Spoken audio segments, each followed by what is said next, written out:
वृंदावनेश्वरी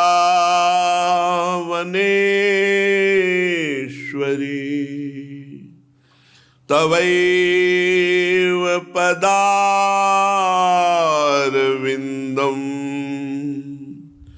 प्रेमामृतैकमकरंद रसौघपूर्णम्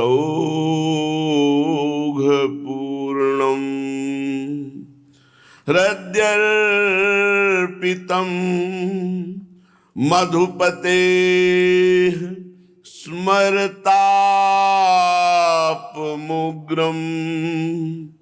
निर्वापयत् परम शीतल माश्रयामि परम शीतल माश्रयामि।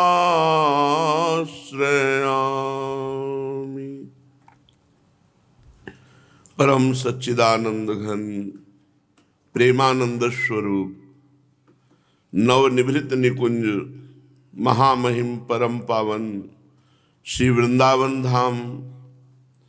वृंदावन धाम के लाड़िले युगल सरकार प्राणाराध्य प्राण प्रिय श्री श्यामा श्यामजू, समस्त सहचरी वृंद, खग मृग पशु पंछी तरुलता, श्री यमुना रस रानी रजरानी, समस्त ब्रजवासी परिकर कोटिशाह प्रणाम कोटिशाह नमन नमस्कार।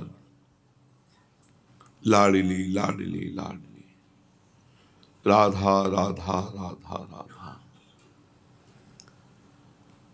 हमारा जब तक अहंकार नहीं मिटता तब तक वो साधना नहीं बनती जिससे भगवत प्राप्ति होती है, जिससे हृदय द्रवित होकर आर्त भाव से प्रभु को पुकारता है, प्रतिक्षण बाहर से शांत अंदर से रुदन करता रहता है।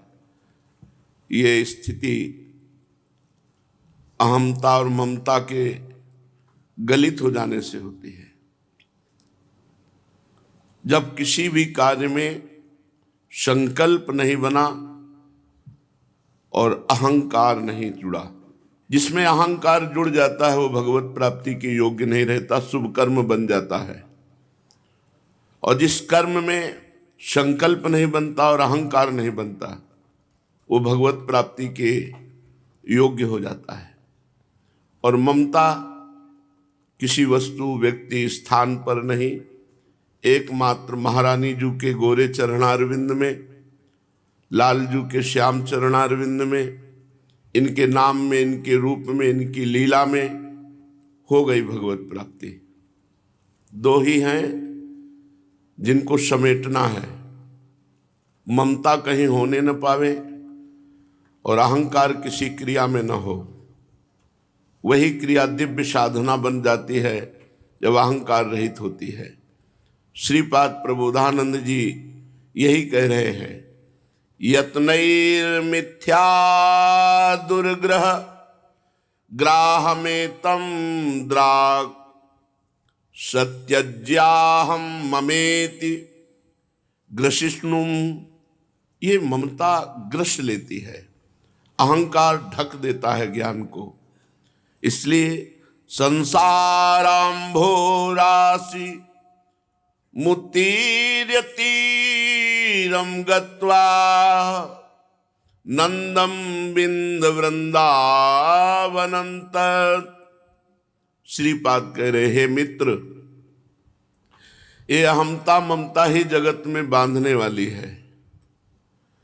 एक अहमता ममता ये जग में है दुखदाई, ये जब श्री जी की ओर जुड़े तो होत परम सुखदाई।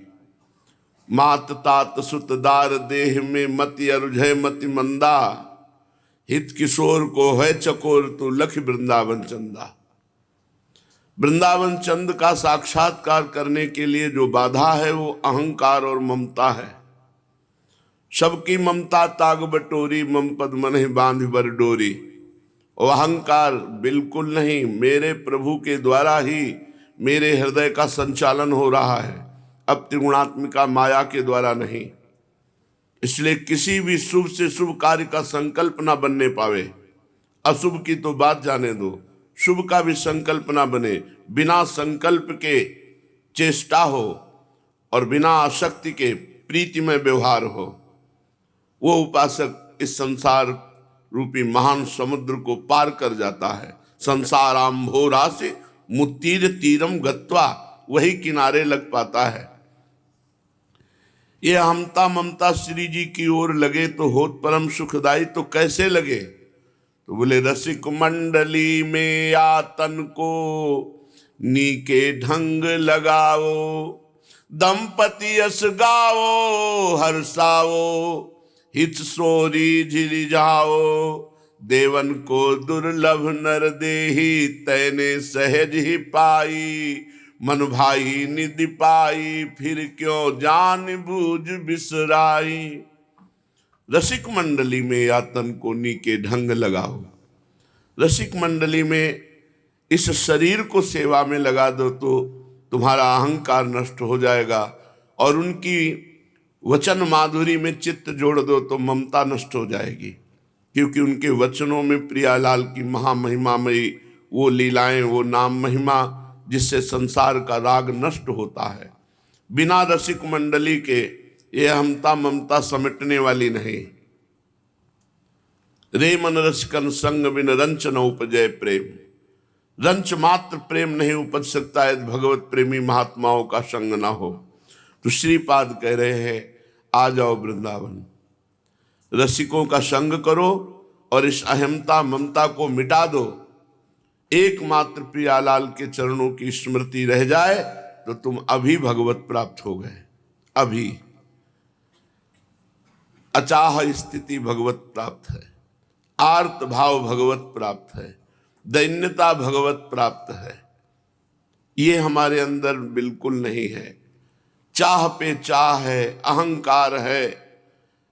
और आर्त भाव कैसे आता है? जब सब जगह से हार जाता है, अपने को असमर्थ देखता है, तब आर्त भाव से प्रभु को पुकारता है। उसी आर्त भाव की पुकार में ही भगवान का प्रादुर्भाव होता है।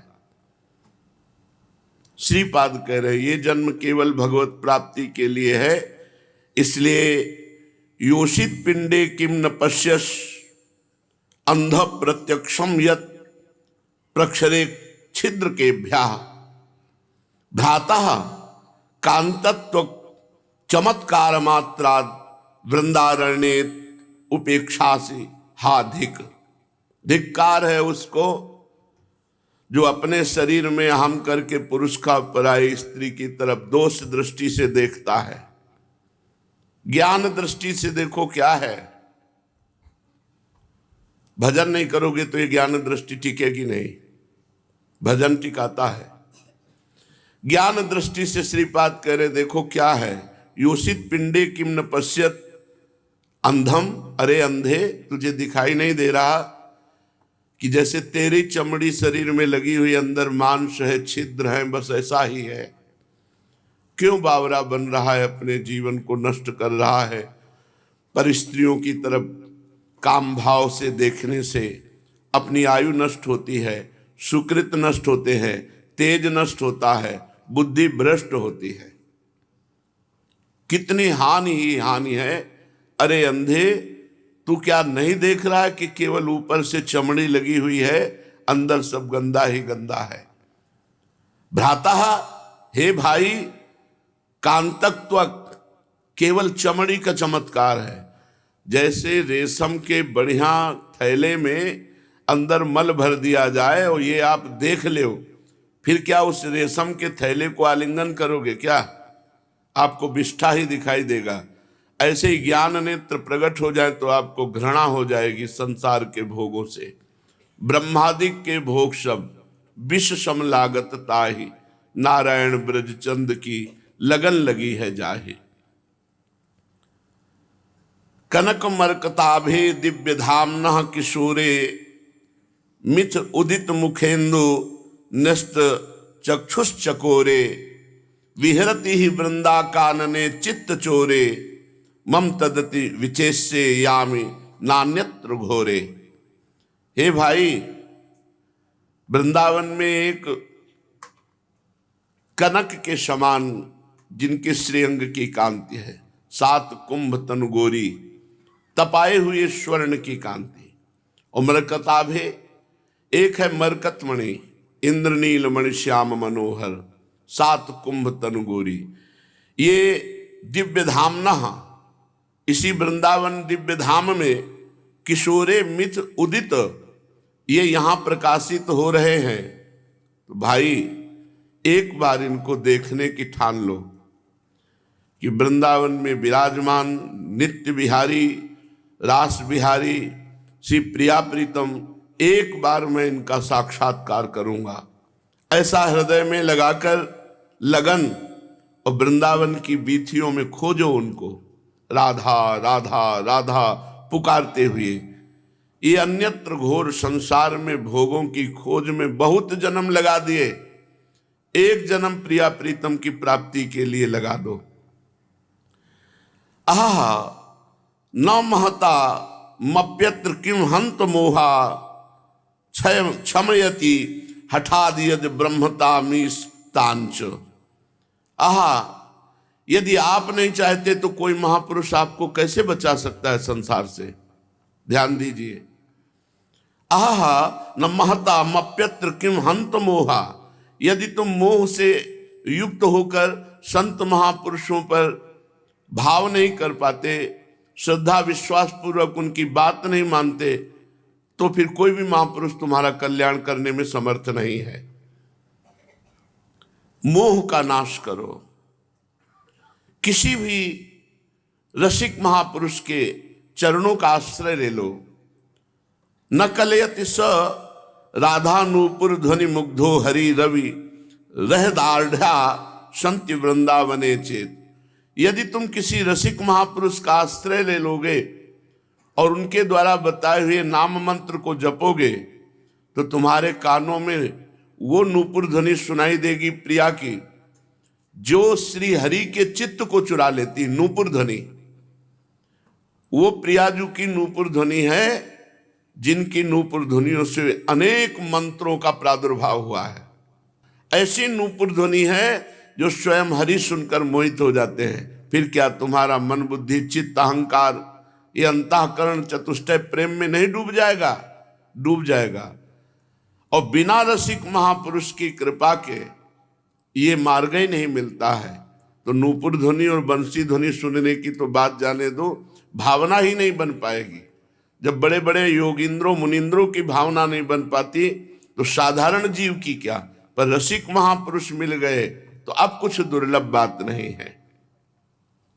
पूज्यपाद श्री उड़िया बाबा जी महाराज, ब्रह्मबोध संपन्न महापुरुष, जो हमारे जीवन के आदर्श महापुरुष है।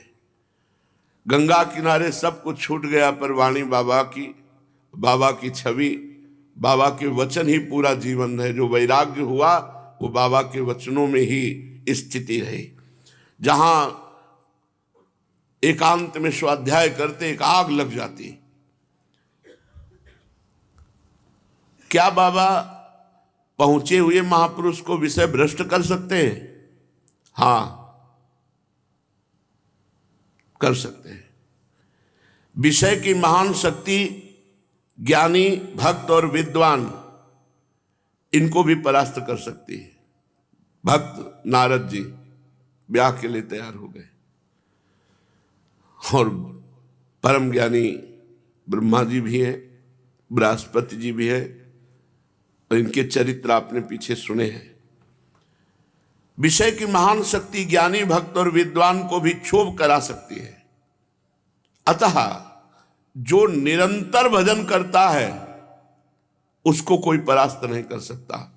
भजन में अंतर पड़ता है, विषय चिंतन होता है, तो उसके भ्रष्ट होने में देर नहीं लगेगी। का हनुमंत विपति प्रभु सोई, जब तो सुमिरन भजन न होई।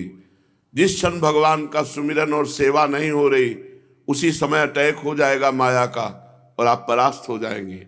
और अगर नाम पहारू दिवस निशि, ध्यान तुम्हार कपाट, भगवत ध्यान में स्थित है तो मानो दरवाजा बंद है, माया का प्रवेश नहीं।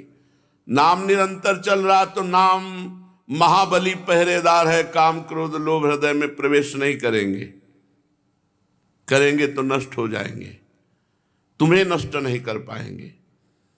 अतः उपासक को विषय चिंतन नहीं होने देना चाहिए। जो इंद्रियों के सुख का चिंतन करता है उसको भ्रष्ट होना ही पड़ेगा। इसलिए तुम्हें सिद्धांत की बात बताता हूं कि तुम विषय त्याग के लिए सर्वदा वीर बने रहो। विषयों के चिंतन का त्याग करके सावधानी पूर्वक भगवत चिंतन करो। अगर भगवत चिंतन छूटा तो चाहे जितना बड़ा कोई ज्ञानी हो, चाहे जितना बड़ा भगत हो, बैरागी हो, माया गिरा देगी। साधक के लिए विषयी पुरुषों का संग पतन का कारण है। इसलिए धनी मानी विषयी भोगी पुरुषों का संग दर्शन मात्र से वृत्ति बिगड़ जाती है। अगर भगवत भाव है तो बच जाओगे, अगर भगवत भाव नहीं तो दर्शन मात्र से बुद्धि बिगड़ जाती है। जब ईश्वर में तदाकार वृत्ति होती है तब गिरने का चांस नहीं होता, और जब आत्मस्वरूप में ब्रह्माकार वृत्ति होती है तब गिरने का चांस नहीं। नहीं स्वात्मा रामम विषय मृग तृष्णाम भ्रमयति। ज्ञानी और आत्मबोध में अंतर है, भक्त और प्रेमी में अंतर है। भक्त है अभी, जब अगाध प्रेम में डूबता है तो महा आनंद उसके हृदय में रहता है, तो क्षुद्र आनंद की आवश्यकता नहीं होती। भगवान श्री कृष्ण चंद्र ने गीता में कहा, जैसे बड़े जलाशय के मिल जाने पर क्षुद्र गड्ढों की याद नहीं आती, ऐसे परमात्मा आनंद प्राप्त होने पर फिर भोगों की याद नहीं आती, फिर भोग उसे गिरा नहीं सकते। परमात्मा में चित्त आसक्त हुए बिना कोई साधक सिद्धावस्था को प्राप्त नहीं हो सकता। आसक्ति कहते हैं भरी बाजार में भी वो अपना मंत्र जप रहा है, खूब भीड़ कोलाहल में भी उसका नाम नहीं रुक रहा, क्योंकि आसक्ति नाम से है। बिना परमात्मा में आसक्ति हुए कोई सिद्ध पुरुष नहीं हो सकता। साधक को शरीर स्वस्थ रखना चाहिए और इसके लिए व्यायाम करना चाहिए। व्यायाम, प्राणायाम और सूक्ष्म आहार ये बहुत आवश्यक है भोजन में। साधक को शरीर स्वस्थ, स्वस्थ का मतलब तगड़ा नहीं। तगड़ा तभी होता है जब ये इंद्रियों से झगड़ा नहीं करते हो। झगड़ा करो इंद्रियों से, ये जो मांगे वो मत दो। शरीर स्वस्थ का मतलब होता है यथा योग्य अंगों में मांस होना, चर्बी न बढ़ना, जब चाहो वैसे आसनों में बैठ जाओ, उसे स्वस्थ शरीर कहते हैं। पहले शरीर देखो, बाबा कह रहे साधक को शरीर स्वस्थ, खान पान सूक्ष्म, खान पान का संयम साधक को रखना चाहिए। खान पान सुख चाहत अपने, तिनको प्रेम छुअत नहीं सपने। सपने में भी नहीं रोना आएगा राधा। भजन होगा अल्पाहार में, अल्प भोजन, सात्विक भोजन, बीमार वाला भोजन साधक के लिए। भजन कभी अपना प्रकाशित न करे, गुप्त रूप से रखे। महापुरुषों के वचन ध्यान से सुनो। अपने भजन के अनुभव, अपने भजन की संख्या, अपने भजन की प्रक्रिया किसी को बताए नहीं जब तक परिपक्व अवस्था ना आ जाए। अपने को भजनानंदी साबित न करे सबके बीच में, वैसे गप्प मारेंगे एकांत में। जहां 4 लोग आ गए तो माला, तो उसमें दिखाई कि बड़े भजनानंदी है। नहीं, दम्भ नहीं होना चाहिए, पाखंड नहीं होना चाहिए। हम भजन कर रहे हैं तो कर रहे हैं, तुम आओ या जाओ। दिखावा नहीं होना चाहिए, कोई जाने कि हम भजनानंदी, ऐसी कोई प्रक्रिया नहीं होनी चाहिए। अगर हम भजन में बैठे तो भजन में बैठे, साथ में बैठे तो शांत तो बैठे। हमें कोई बनावटी आसन नहीं करना उस समय। जैसे हमारे पास कोई आवे तो अपने को भजनानंदी नहीं दिखाना कि वो ऐसे तो पद्मासन में कभी बैठते नहीं, लेकिन 5 मिनट की बात है तो पद्मासन लगा के मार, तो किसको दिखा रहे हो? किसको तुम धोखे में डाल रहे हो? खुद धोखे में पड़ रहे हो। भजन करने वाले को कभी ऐसा नहीं लगता कि मैं बहुत भजन करता हूं, उसको भजन की भूख हो जाती है। हमने बड़े बड़े महापुरुषों को देखा है, ऐसे जो ही जाओ सो प्रणाम करके आप वैष्णोजन मुझे ऐसी आशीष वृत्ति दो कि जिससे हम खूब भजन करें। भजन नहीं बनता। एक दिन गुरुदेव भगवान कह रहे थे, कह रहे क्या बताएं, कभी छक के भजन करने को नहीं मिला। रात के 1 बजे से बैठे हमने देखा महाराज जी को आसन में बैठे, वहीं पास रहे। 5 बजे, 6 बजे, 7 बजे, ये 3 घंटे ऐसे थे जिनमें लेट गए। बस कमंडल उठाया, यमुना जी 8, 9, 11 इसके बीच में आते थे। कभी पाठ का मन हुआ तो जल्दी चले आए पाठ करते हुए, नहीं तो फिर 11 बजे आते थे। भजन भजन। और वो कह रहे हैं कि छक के भजन करने को, यहाँ 2-4 माला हो गए, बोले बहुत हो गए, बहुत भजनानंदी। भजन करने वाले को कभी भगवान से किसी सांसारिक विषय की याचना नहीं करनी चाहिए, नहीं तो भगवत प्राप्ति में बाधा पड़ जाएगी। इसीलिए बड़े बड़े रोग, बड़े बड़ी समस्याएं संत जन सहते, कभी भगवान से प्रार्थना नहीं करते। और प्रार्थना का बहुत बड़ा प्रभाव पड़ता है। संकल्प कर ले तो फिर सकामता यदि हम पर उपकार के लिए करते हैं तो वो कभी हमारी हानि नहीं कर सकती, लेकिन अपने सुख के लिए कभी अपने भजन का प्रयोग न करें। बहुत ऐसी लीलाएं देखी है जो सोचते ही तत्काल पूर्ण हो जाए। श्रीमद चतुराशी जी, राधा नाम, ये ऐसी अमोघ वस्तुएं पर जीव इनका प्रयोग करना नहीं जानता, इन पर श्रद्धा और विश्वास नहीं हो पाता। वैसे भगवान से कभी अपने लिए कुछ ना मांगे, तो बोले अपने लिए ना मांगे तो अपनी व्यवस्था, वो सर्वज्ञ जिनका भजन करते हो अपने आप व्यवस्था करेंगे, अपने आप करेंगे। आप नाम जापक हैं, आप आचार्य ग्रंथों का पाठ करते हैं, आप जो सोचेंगे वही हो जाएगा पक्का। पर आप में उतना जप होना चाहिए, उतना एकाग्रता होनी चाहिए, उतना भाव होना चाहिए। जब भगवान को अधीन कर सकते हो, नाम बाड़ी जहां श्याम श्यामा तहां, तो कौन से ऐसे कार्य नहीं हो सकते। पर अपने लिए प्रयोग नहीं किया जाता। अपने लिए भजन में बहुत बड़ी सामर्थ्य है। विश्व के पापों का नाश, विश्व का मंगल भजन में। आप अपने जीवन को राधा नाम में लगाओ, आप पवित्र आचरण करो, आप गंदे आचरण मत करो, आप सदग्रंथों का स्वाध्याय करो, देखो क्या नहीं हो जाएगा, क्या नहीं हो जाएगा। बचपन से देख रहा हूं ये, तभी कह रहा हूं अगर अनुभव ना होता तो माइक से कह देता कि जिंदगी बर्बाद मत करो। बचपन अगर ऐसे हो गया कि कदम तुम्हारा नहीं बढ़ेगा तो कदम नहीं बढ़ेगा। भजन में अपार सामर्थ्य है। आप लोग मारे घूम रहे हो, आशीर्वाद मिल जाए, कहां किसका आशीर्वाद। आचरण सही नहीं करोगे, भजन नहीं करोगे तो किसी का आशीर्वाद नहीं। और भजन करोगे तो जा पर कृपा राम की होई, ता पर कृपा करे सब कोई। सब आशीर्वाद आपके पास आ जाएंगे। जैसे समुद्र में कोई याचना की वृत्ति नहीं है, लेकिन अपने आप नदियां उमगती हुई समुद्र की तरफ जा रही, ऐसे ही धर्मशील, तपस्वी, भजनानंदी, पवित्र आचरण वाले के पास सुख संपत्तियां अपने पास आ जाती हैं, अपने आप उसको घेर लेती हैं। साधक को संसारी पुरुषों के बीच में बैठकर बातें करना, संसारिक उनके दिए हुए भोगों को भोगना, ये सब दिखावटीपना पैदा कर देता है। साधक में दिखावटीपना आ जाता है।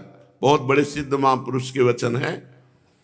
इसलिए संसारी पुरुषों के बीच में बैठकर सांसारिक बातें मत करो, उनके द्वारा दिए हुए भोगों को मत भोगो, नहीं तो पाखंड आ जाएगा, दिखावटीपना, दंभ आ जाएगा। साधक वही है जो इतनी बातों को छोड़ देता है। ध्यान से सुनो। पाप कर्म, छल, कपट, मान,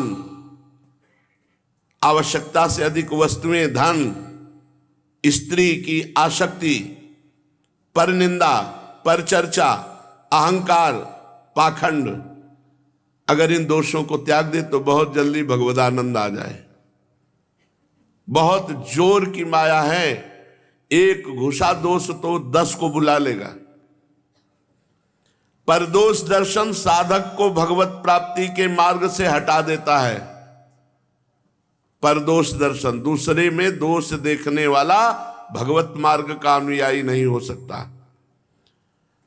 साधक को सांसारिक झगड़ों से तो दूर रहना ही चाहिए, सांप्रदायिक झगड़ों से भी दूर रहना चाहिए। हम भगवत प्राप्ति के लिए निकले हैं। हमारा संप्रदाय, तुम्हारा संप्रदाय, ये छोटा वो बड़ा, ये झगड़ा वो झगड़ा, लगो तुम सब राधा राधा राधा, रात दिन अपने भजन में लगना। संप्रदाय का मतलब होता मार्ग। हमें जो गुरु ने मार्ग दिया उस मार्ग में चल, झंझट नहीं, लड़ाई झगड़ा नहीं, बड़ा छोटा नहीं, निंदा स्तुति नहीं। निरंतर नाम जप, अपने आराध्य देव का पूजन और आराध्य देव के ध्यान में समय बिताना चाहिए। सांप्रदायिक झगड़ों झंझटों में नहीं पड़ना चाहिए। महापुरुषों के वचन जो है ना, हृदय में दृढ़ हो जाए तो कोई फांस नहीं सकता है। साधक को चाहिए निरंतर नाम जप करने का अभ्यास, चाहे एकांत हो चाहे समाज हो, हमारा नाम जप चले। अगर नींद आने लगे तो खड़ा हो जाए, आलस्य सताने लगे तो ऊंचे शब्दों से नाम कीर्तन करने लगे। जो भगवत समर्पित होता है, ध्यान दीजिए, जो भगवत समर्पित होता है उसके सब कर्म भजन माने जाते हैं। जो भगवत समर्पित होता है उसके हर एक कर्म भजन माना जाता है। जो समस्त दुखों को शांति पूर्वक सहते हुए भगवत भजन करता है, बहुत जल्दी सिद्ध हो जाता है। क्रोधी क्षमाशील नहीं है, दूसरों से बैर करता है, दूसरों की बुराई करता है, वो कभी साधु हो सकता है, कभी भजन कर सकता है? असंभव। अद्वेष्टा सर्वभूतानां मैत्रः करुण एव च निर्ममो निरहंकारा सम दुखा सुखा क्षमे। जो किसी के दोष दर्शन नहीं करता, किसी पर दोष भाव नहीं रखता, समदर्शी वृत्ति है, सबसे मित्रता का भाव, करुणा का भाव। पर मित्रता करता है, ममता नहीं, करुणा करता है पर अहंकार नहीं। अद्वेष्टा सर्वभूतानां मैत्रः करुण एव च निर्ममो निरहंकारा, ममता रहित, अहंकार रहित, सुख दुख में समान भाव और क्षमावान ही भगवान कह रहे, वो मुझे बहुत प्रिय है। भक्त वही है जो अपने को सबसे छोटा मानता है, वही निकल जाएगा, चेकिंग नहीं होगी। बड़े वाहनों की चुंगी लगती, चेकिंग होती, छोटा बनोगे माया चेक नहीं करेगी। जो अपने को सबसे छोटा समझता है, किसी भी बात का अभिमान नहीं करता, किसी के दोष नहीं देखता, किसी से घृणा नहीं करता, वाणी को संयम में रख के मौन रहता है या कम बोलता है। जब बोलो तब शास्त्र की बात, सत्य बोलो, मीठा बोलो, दूसरे के हितकर बोलो। जो सबकी सेवा करता है, यदि विरक्त साधक है तो किसी के विवाह उत्सव आदि में कभी सम्मिलित ना हो, विवाह आदि के पदार्थ कभी ना खाए, जो विवाह में पदार्थ बनते उनको कभी ना खाए, श्राद्ध का भोजन ना पाए, राज अन्न ना पाए, ग्रह नक्षत्रों के दान का कभी ना पाए, नहीं भजन में बाधा पड़ जाएगी। अगर ये साधक में है सद्गुण तो विश्वास करो, ये सद्गुणों से भगवत प्राप्ति करा देंगे। धन और स्त्री, इससे जो बच गया उसके मुंह में यमराज कभी कालिक नहीं पोतेंगे। बहुत बड़ा आकर्षण है रुपये का और ये माया का। अविनाशी भगवान की प्राप्ति में माया ने 3 खाइयां खोद रखी हैं। कंचन, कामिनी, कीर्ति। जो इनको पार कर गया, अनासक्त हो गया, वही भगवान के पास पहुंच गया, नहीं इन खाइयों में गिर जाता है।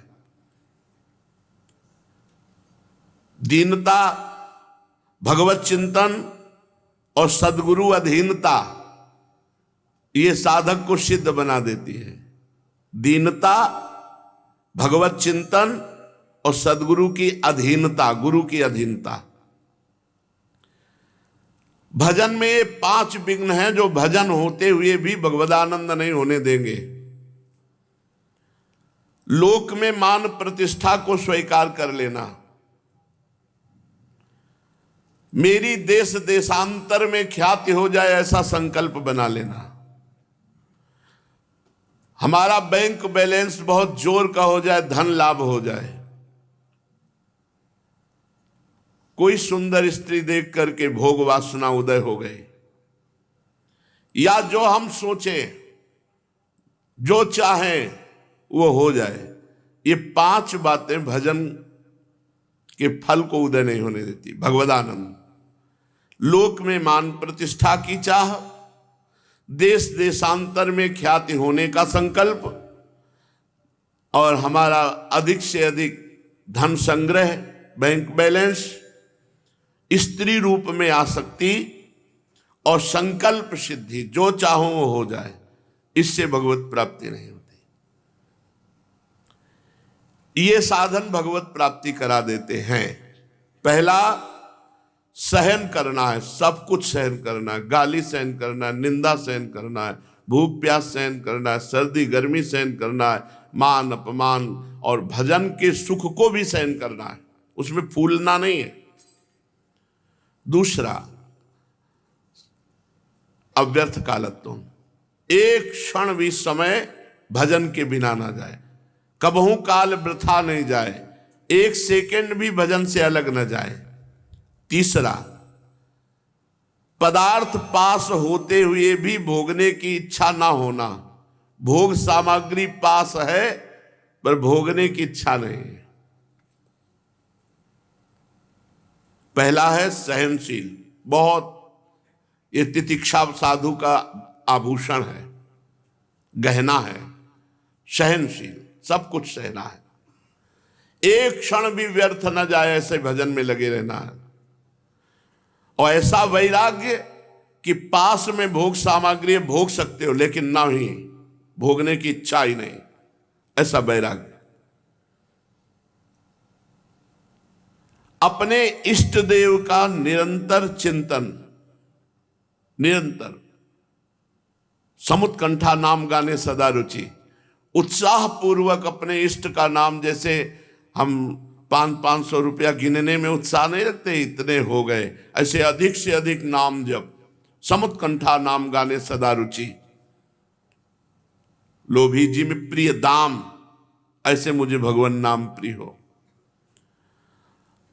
पांचवा, सदगुरु के हाथ बिक जाना, सदगुरु ने नाम दिया, मंत्र दिया, अब मैं बिका हुआ हूं, मेरे जीवन का अस्तित्व सदगुरुदेव है, उनका आदेश ही इस जीवन में है क्रियात्मक होना, नहीं तो मेरी कोई रुचि नहीं, मेरी कोई इच्छा नहीं, मेरा कोई अस्तित्व नहीं, मैं तो बिका हुआ हूं। जब ये बातें हमारे हृदय में आ जाती हैं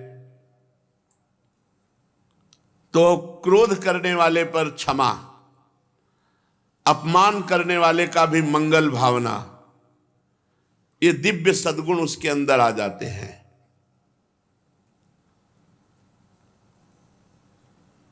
भगवान 4 पर बहुत प्रेम करते हैं, जो अपनी भोग सामग्री को अभावग्रस्त किसी को पवा देता है, दे देता है, उसे दान कहते हैं। भगवान उससे प्रसन्न होते हैं। पर जो गरीब है और गरीब होकर के दान करता है तो भगवान उससे अधिक प्रसन्न होते हैं, अधिक प्रेम करते हैं। भगवान परोपकारी शूरवीर पर प्रसन्न होते हैं, जो जैसे कुछ अमंगल कार्य हो रहा है, आप बीच में कूद पड़े और बचा लिए, किसी माता बहन को कोई गलत दृष्टि से देख रहा है या किसी असमर्थ को कोई छीन रहा है, तो उसमें कूद पड़े और अपने ऊपर प्रहार सह करके बचा लिए, भगवान बहुत प्रसन्न होंगे। पर जो विचारवान होकर शरीर राग त्याग कर देता है, भगवान उससे सबसे ज्यादा प्रसन्न होते हैं।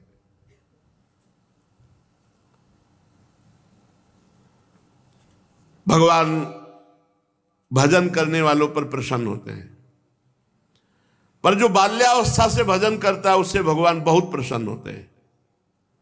भगवान भक्त से प्रसन्न होते हैं, पर जो बचपन से भगवान की भक्ति करता है उससे बहुत प्रसन्न होते हैं।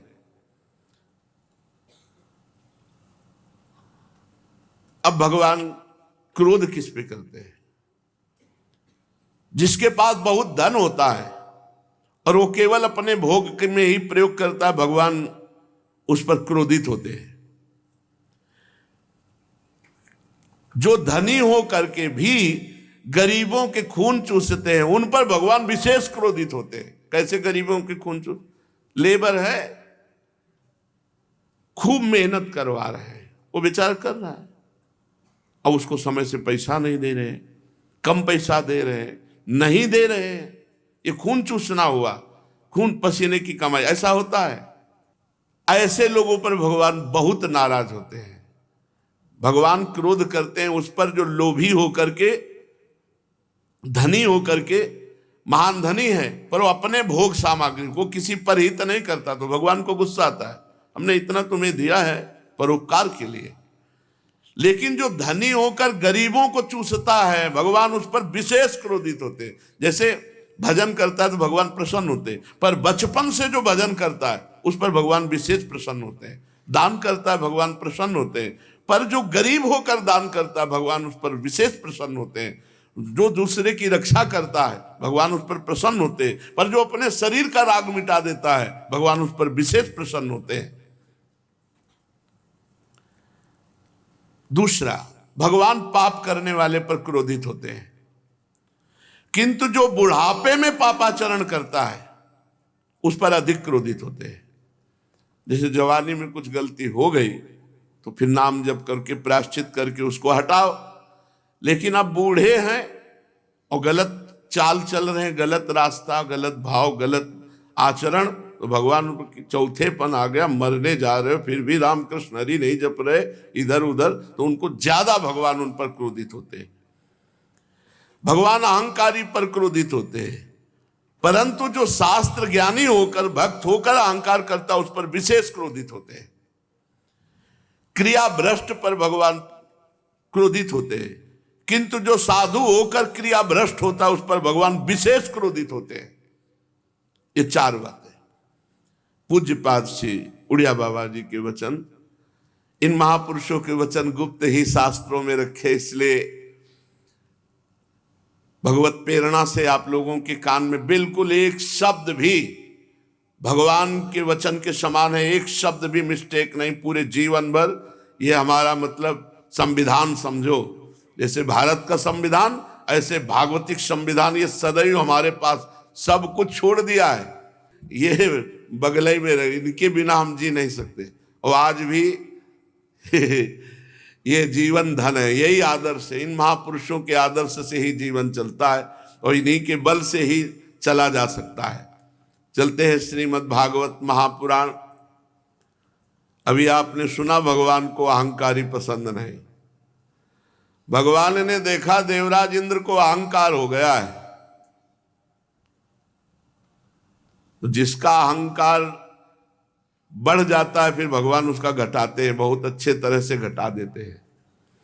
भगवान अपि तत्रैव बलदेवेन संयुतः अपश्यन्निव सन गोपा निन्द्रियाग कृतोद्यमान।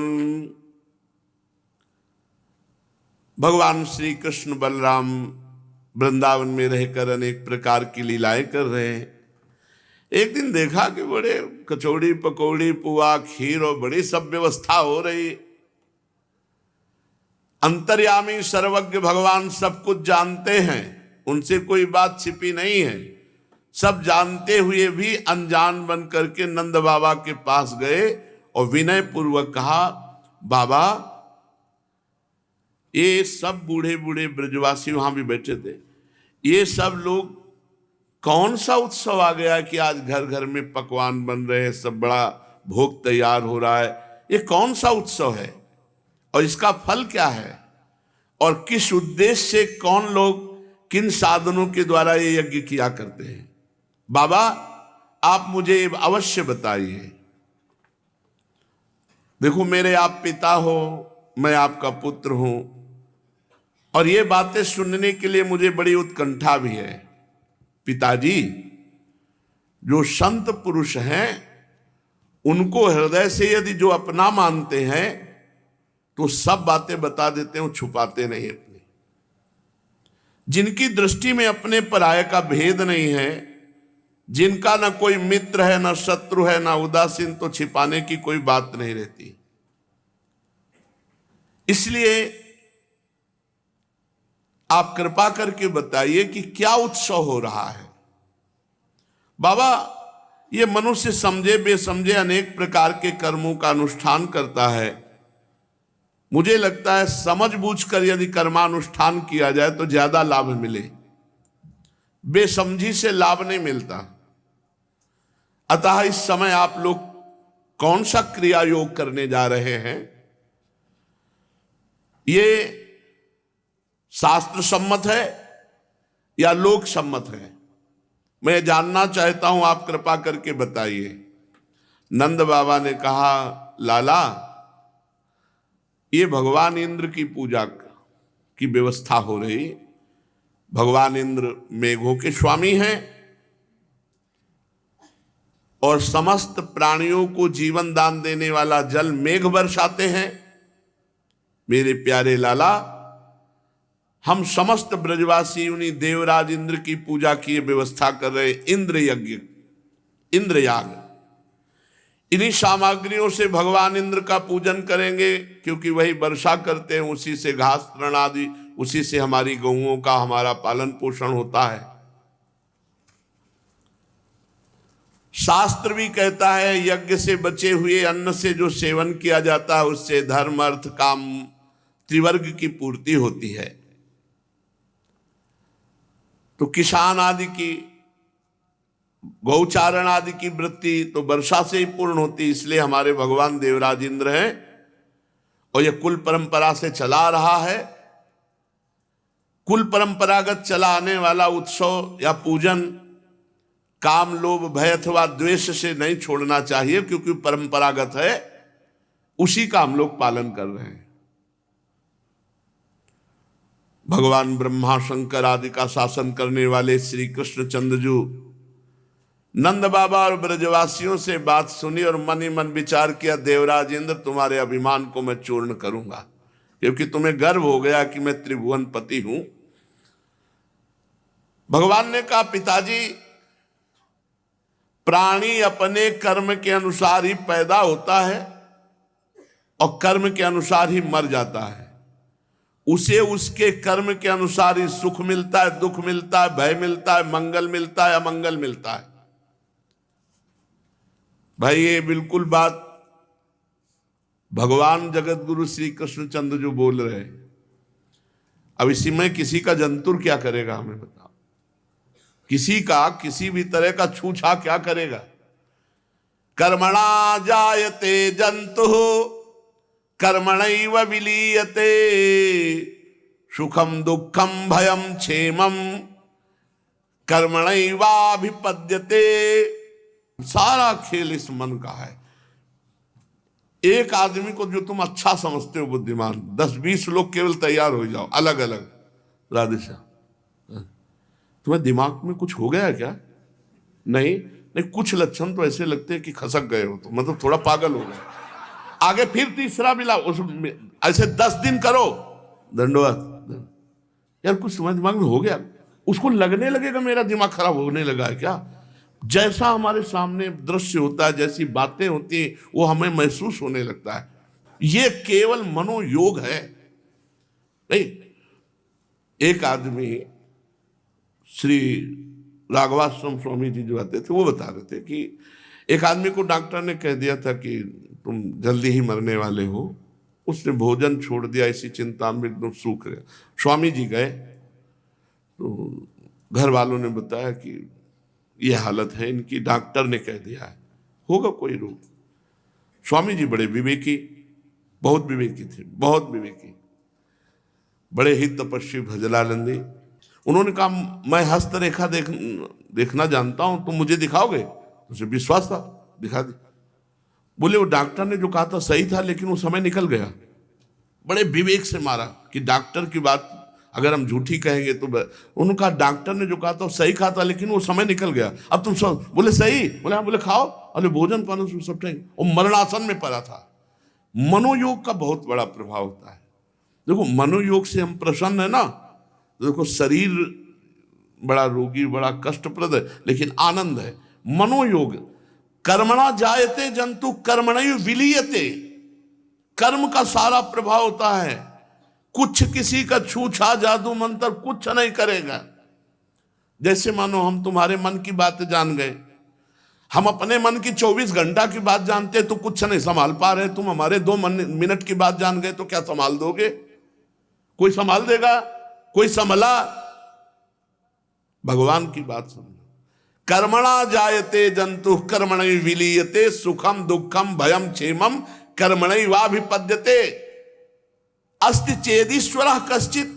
इसमें क्या करेगा ईश्वर? कोई भी हो, देवराज इंद्र हो, लोकपाल हो, कोई इसमें क्या करेगा? कोई कौन उसका हो के सुख दुख कर दाता, निज कृत कर्म भोग सुन भ्राता। यदि कर्मों को ही सब कुछ न मानकर उससे भिन्न जीवों का कर्म फल देने वाला ईश्वर है, तो वो भी कर्म के अनुसार ही फल देगा, अलग नहीं। उसकी प्रभुता कर्म पे ही चलेगी। सबको अपने अपने कर्मों के अनुसार फल भोगना पड़ेगा। इसमें इंद्र की क्या है बाबा? बाबा इंद्र की ताकत नहीं कि कुछ बदल सके। इसलिए आप पहले तो भूल जाओ कि इंद्र कोई भगवान है। भगवान है जब भुलवा रहे तो फिर अहंकार नष्ट करने के लिए पूर्व संस्कार जबरदस्ती उससे कर्म कराते हैं। पूर्व संस्कार, इन्हीं पूर्व संस्कारों पर अटैक भजन कर सकता है, दूसरा नहीं। ध्यान से सुनना, पूर्व संस्कारों को भस्म कर देता है भजन, सिर्फ भजन, दूसरा कुछ नहीं। जादू टोना छूछा कुछ नहीं। राधा राधा कृष्ण कृष्ण राम राम हरि हरि, यही कारण शरीर स्वभाव को बदलता है और सूक्ष्म शरीर के वो पापाचरण करने वाली प्रवृत्तियों का नाश करता है। अनर्थ निवृत्ति। देवता हो, असुर हो, मनुष्य हो, अगर ध्यान से सुनोगे तो बहुत बढ़िया हो जाएगा। एक आदमी हितधाम में, तो उसके यहां सब लोहे की छल्ले ऐसे, तो भैया ये क्या है? हम अंगूठी पहने तो देखा है सोने आदि की, ये क्या है? बोले घोड़े के नाल के ये छल्ले हैं, इससे क्या होगा? बोले कोई भी ग्रह अटैक नहीं कर सकता। घोड़े की दुर्दशा हो जा रही नाल पहन के, और ये नाल की लोहे की, पहले तो ये कह रहे हमारी सदगति हो जाएगी, कोई भी अटैक नहीं करेगा। अरे बुद्धि मारी गई। पूरी नाल पहरे, वो ठोकी है उसके चरणों में पूरी नाल, और मनोबोझा ढो रहा है, सांटी खा रहा है, और उस नाल के तुम अंगूठी बनवा। अरे राम राम बोलो, कृष्ण कृष्ण बोलो, हरि हरि बोलो। अरे ऐसी बुद्धि भ्रष्ट है, तुम्हें कैसे बताए? भगवान कह रहे हैं कि देवता हो, असुर हो, मनुष्य हो, ये सारा जगत कर्म के अधीन है। अवश्य में भोक्तव्यम कृतम कर्म शुभाशुभम। जीव अपने कर्मों के अनुसार उत्तम गति या अधम गति को प्राप्त होता है। ए भाई, आपके कर्म, आपके कर्म ही गुरु है, कर्म ही ईश्वर है। कहां तक कहूं, कर्म ही भगवान है। भगवान, इसलिए बाबा मनुष्य को चाहिए कि अपने वर्णाश्रम धर्म के अनुकूल कर्म करे, पापाचरण न करे, जिसके द्वारा मनुष्य की जीविका सुगमता से चलती, वही इष्ट देव होता है। अपने विवाहित पति को छोड़कर जो पर पुरुष से रति करते उसे जार स्त्री कहते हो। जार स्त्री की बड़ी दुर्गति होती है। जो अपनी विवाहित पत्नी को छोड़कर दूसरी स्त्रियों से वो व्यभिचारी पुरुष होता है, उसकी कभी शुभ गति नहीं हो सकती। वो यहां भी कष्ट पाएगा और वहां भी कष्ट पाएगा। इसलिए हम सब के आराध्य देव श्री गिरिराज महाराज हैं। आप इनको छोड़कर देवराज इंद्र की पूजा की बात करते हो बाबा। हमारी जीविका गिरिराज जी से चलती है। कृषि, वाणिज्य, गोरक्षा, ब्याज लेना, ये वैश्यों की चार वार्ता वृत्ति है, अलग अलग वर्ण की। तो हम लोग गोपालन करते आए हैं। बाबा, इस संसार की उत्पत्ति, स्थिति और प्रलय सतोगुण, रजोगुण, तमोगुण के द्वारा होता है। रजोगुण की प्रेरणा से मेघगण सब कहीं जल बरसाते हैं, उसी से अन्न होता है, अन्न से सबकी जीविका चलती। इसमें बीच में इंद्र कहां से आ गया? पिताजी, ना हमारे पास कोई देश है, ना राज्य है, ना बड़े बड़े नगर के अधीन है। हम वनवासी हैं, ये पहाड़ पर्वत ही हमारे घर हैं। इसलिए हम लोग गौओं, ब्राह्मणों और सबके मंगल के लिए श्री गिरिराज महाराज का पूजन करेंगे, भगवान ने कहा। पीछे गिरिराज महाराज की महिमा सुनी है, मुझे लगता है 2 महीने के अंतर्गत ही हुआ होगा, 2-2.5 महीने हुए होंगे, 1 महीना। हाँ, गिरिराज जी महाराज की बहुत पावन महिमा। इंद्र का यज्ञ बंद, अब गिरिराज जी का पूजन होगा। खीर, हलवा, पूरी और मूंग की दाल, ब्रज का सारा दूध एकत्र कर लिया जाए। सब इन पदार्थों से गिरिराज महाराज का अभिषेक होगा और गिरिराज महाराज का भोग लगेगा। भांति भांति के अन्न, गौएं, दक्षिणाएं, ये सब ब्राह्मणों को दान की जाए और सब ब्रजवासी मिलकर के जो भोग लगे वो प्रसाद पाया जाए और गौओं को हरी हरी घास, और फिर सब मिलकर के गिरिराज जी की परिक्रमा दें। भगवान ने ऐसा आज्ञा किया। खूब प्रसाद खा पी कर, सुंदर सुंदर वस्त्र पहनकर, सज धज करके, चंदन लगाकर गौ, ब्राह्मण, अग्नि तथा गिरिराज गोवर्धन की प्रदक्षिणा की जाए। पिताजी, मेरी ऐसी सम्मति है। देखो, भगवान अभी 7 वर्ष के हुए हैं, लेकिन इतना बड़ा प्रभाव है कि कुल परंपरागत देवराज इंद्र के याग को रोक दिया और गिरिराज महाराज के किसी ने भी संशय नहीं किया। सब ब्रजवासी एक स्वर में बोल उठे, जो कन्हैया कह रहा है वही होगा। परीक्षित भगवान काल के भी शासक है। इंद्र का घमंड चूर चूर कर देने के लिए भगवान ने लीला रची। नंद बाबा आदि गोपों ने बड़ी प्रसन्नता प्रकट करते हुए, हां, ऐसा ही किया जाए। अब भगवान श्री कृष्ण ने जिस प्रकार गिरिराज गोवर्धन के पूजन की बात कही गई थी, पहले ब्राह्मणों को बुलाया गया और गिरिराज महाराज की तलहटी पर स्वस्ति वाचन हुआ। फिर जो सामग्री थी, क्या संपूर्ण ब्रजवासी जन अपनी अपनी गाय का दूध लाए थे। अरे कितना अपार दूध ग्रास, सबसे गिरिराज जी का पूरा अभिषेक हुआ, पूरे गिरिराज जी का, क्योंकि सब 84 को उसके ब्रजवासी जो जहां से वहीं से अभिषेक कर रहे गिरिराज जी का। और फिर बहुत सी भोग सामग्री, खीर, पुआ, कचौड़ी, पकौड़ी, विविध सामग्री। भगवान ब्रजवासियों को सुख देने के लिए एक रूप में बाबा के साथ सब भोग अर्पित कर रहे हैं और एक रूप में खड़े हैं, मैं गिरिराज हूं, और पाना शुरू। वही पवाने वाले और वही पाने वाले।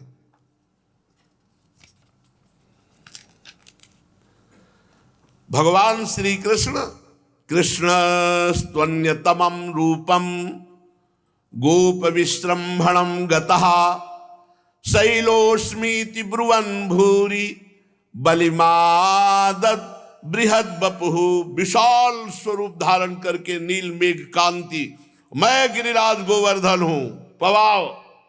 अब सब ब्रजवासी पवार है। अरे ये तो देखो, देवराज इंद्र तो कभी पाले नहीं आए, गिरिराज महाराज तो साक्षात पाए। खूब कचौड़ी पकौड़ी पुआ खीर, भगवान अनंत ब्रह्मांड उनके उदर में है, मानो सबको तृप्त कर रहे हैं। मैं गिरिराज हूं ऐसा कहकर भोग सामग्री अरोगने लगे। अच्छा, इसके बाद अपने देखो, सब प्रणाम करो, भगवान प्रकट हुए गिरिराज, जय गिरिराज महाराज की। एक तरफ प्रणाम कर रहे हो, जिसको प्रणाम कर रहे हैं वो वही स्वयं है। विचित्र लीला देखो भैया, देखो। अहो पश्चात शैलेशो रूपी नोनुग्रहम व्यधात।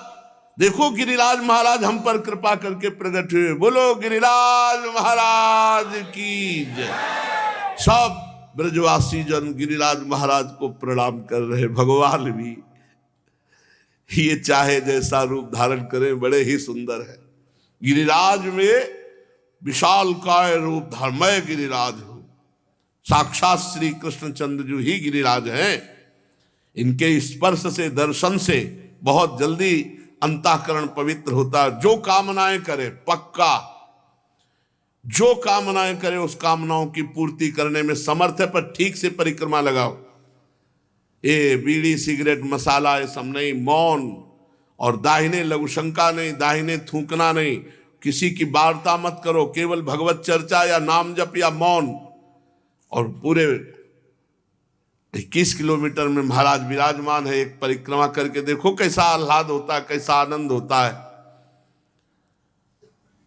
बनवासी जितने ब्रजवासी जन है सब इनका आदर करें, और जो इनका आदर नहीं करेगा वो पतित हो जाएगा। आओ अपना और अपने परिवार का, अपने समाज का मंगल करने के लिए हम गिरिराज जी को नमस्कार करें, ऐसा भगवान बोले। आओ सब मिलकर गिरिराज जी को नमस्कार करते हैं। इस प्रकार भगवान श्री कृष्ण की प्रेरणा से नंद बाबा आदि बड़े बूढ़े गोपों ने गिरिराज जी की विधि पूर्वक पूजा की, भोग लगाया, जय जयकार हुआ, और फिर सब परिक्रमा लगाई। खा पी के अच्छे अच्छे वस्त्र सब पहनकर और खूब नाम कीर्तन करते हुए सब ब्रजवासियों ने पूरी गिरिराज जी की परिक्रमा लगाई, दंडवत किया। फिर सब श्री कृष्ण के साथ अपने अपने निवास स्थान पर लौट आए।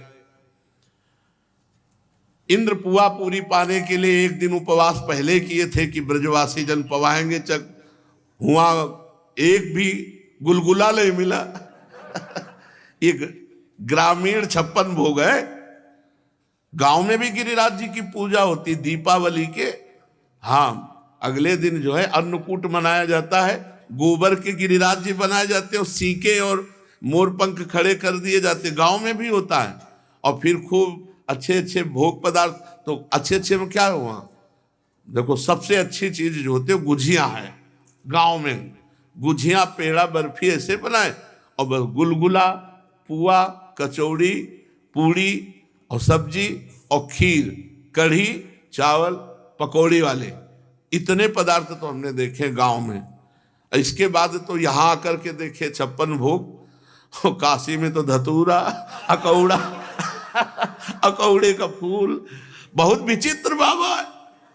हाँ, पूरी धतूरे की माला आती है जब प्रसादी आती है ना, ऐसे प्रसाद तो देखे हमने काशी में। ये वाले जो 56 भोग है, हाँ, काशीनाथ का जो पूजन होता है, बड़े विचित्र विचित्र वहां तो भोग लगते हैं, बड़े विचित्र भोग, अच्छे और स्वादिष्ट भोग भी लगते हैं। पर ये भोग सब कोई नहीं पा सकता। सीधे चिता की भस्म चढ़ती है, अखंड चिता जलती, अखंड 100-200 100 रखे ही रहते हैं। कौन सा घाट? मणिकर्णिका घाट। हाँ, सीधे वहां से गरम गरम चिता की राखा, चिता भस्मा लेपो गरल मसनम दिक्पट धरो, जटाधारी कंठे भुजगपतिहारी पशुपति। उनकी कृपा हो गई तो सुख मिला। देवराज इंद्र ने देखा एक भी गुलगुला भगवान को नहीं समर्पित किया गया। हर साल तो खूब चकाचक सब देवता भोग पाते थे, देवराज इंद्र भी।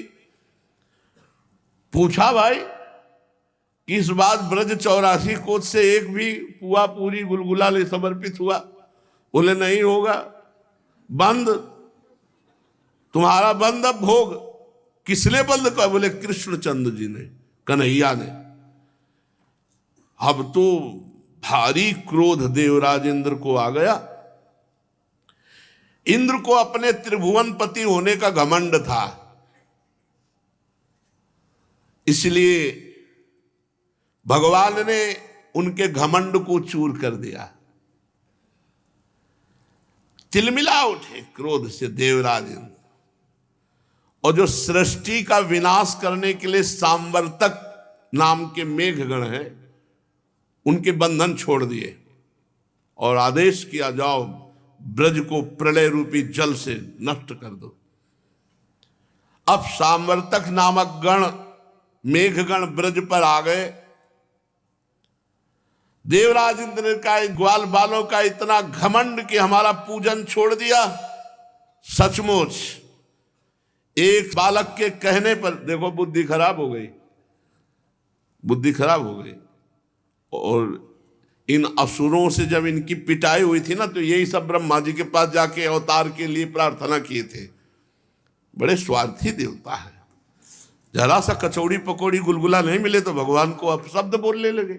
अरे एक दिन भूखे रहते तो क्या है। वाचालम बालिशम स्तब्धमज्ञम पंडितमानिनम कृष्णम मर्त्यमुपाश्रित्य गोपो में चक्र प्रियम।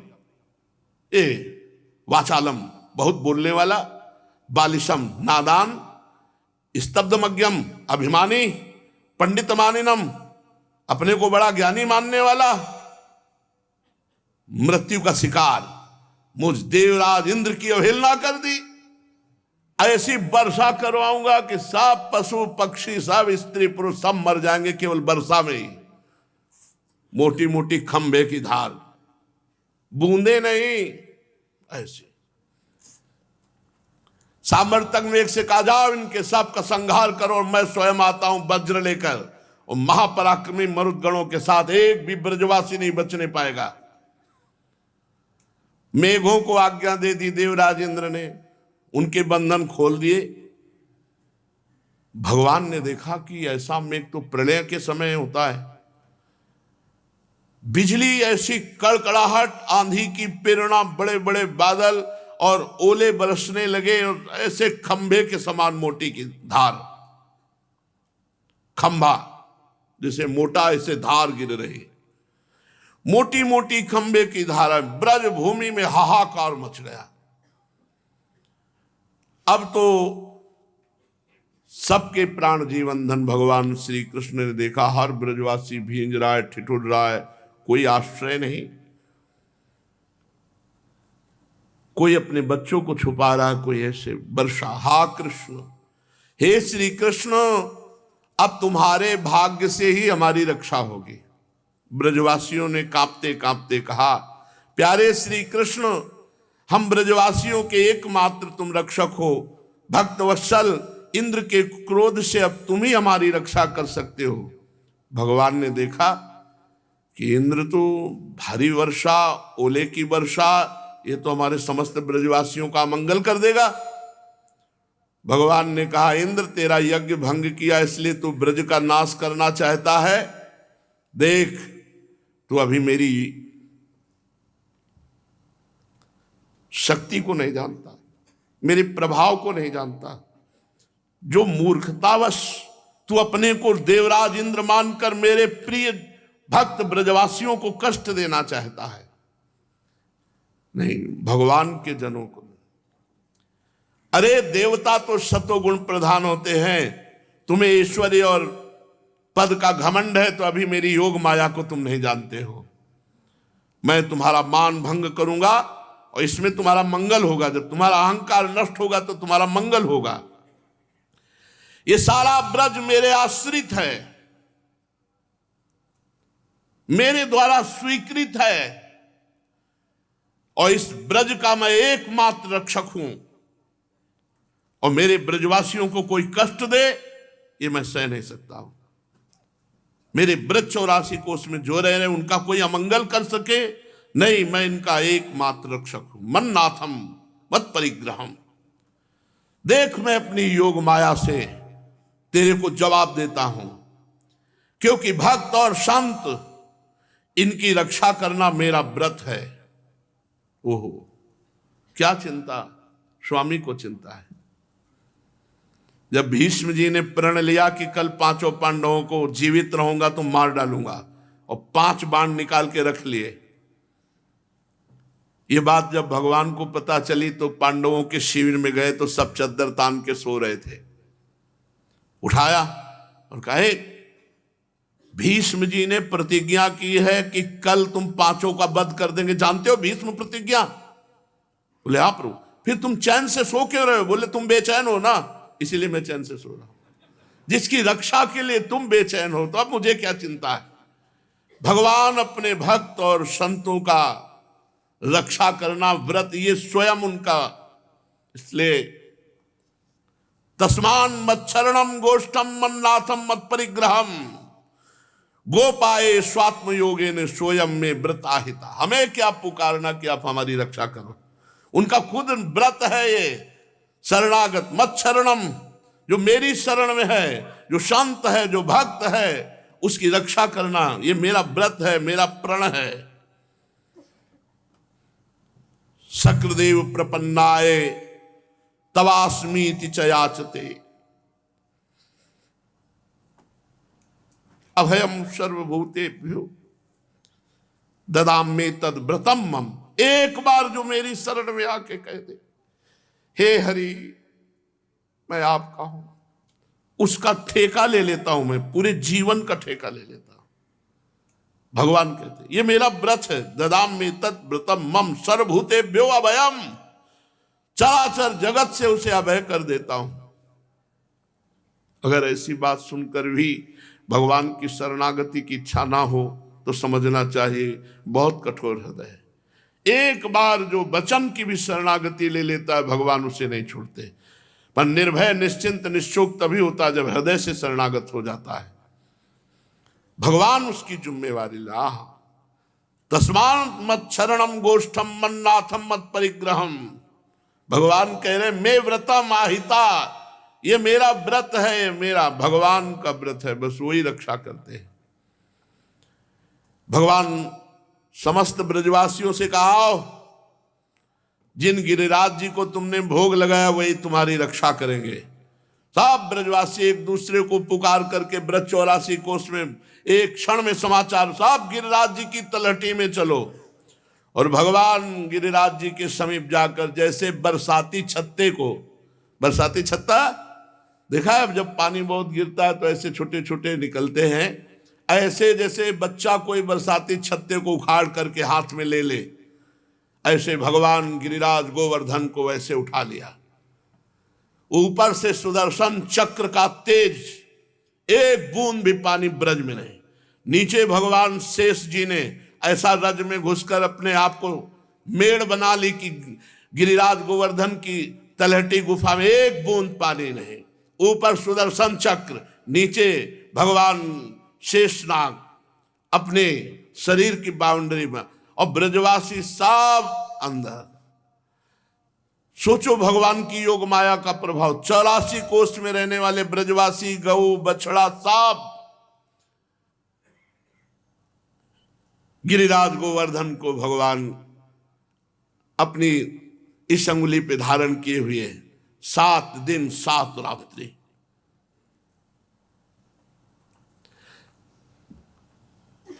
सब ब्रजवासी जन दर्शन कर रहे हैं भगवान के। यशोदा मैया देख रही, अरे लाला इतना बड़ा पहाड़ उठाए, कहीं हाथ थक न जाए। माता जी, मैया आप आराम से बैठो। बाबा, ब्रजवासी गण आप आराम से बैठो। देखो तुम लोग ऐसी शंका मत करना कि मेरे हाथ से पहाड़ गिर सकता है, कदापि नहीं। तुम लोग तनिक मत डरो। आंधी, पानी, ओला, जो चाहे देवराजेंद्र कर ले, कुछ नहीं बिगड़ने वाला।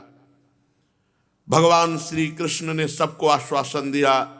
सब सखा, ग्वाल बाल, बछड़े, गौएं, ब्रजवासी सब, वहां के आश्रित, पुरोहित, छकड़े, भृत्य, सामग्री सब गड्ढे में, गिरिराज गोवर्धन की तलहटी में। भगवान ने 7 दिन कोई भोग नहीं आरोगा, 7 दिन पानी भी नहीं पिया गिरिराज गोवर्धन को।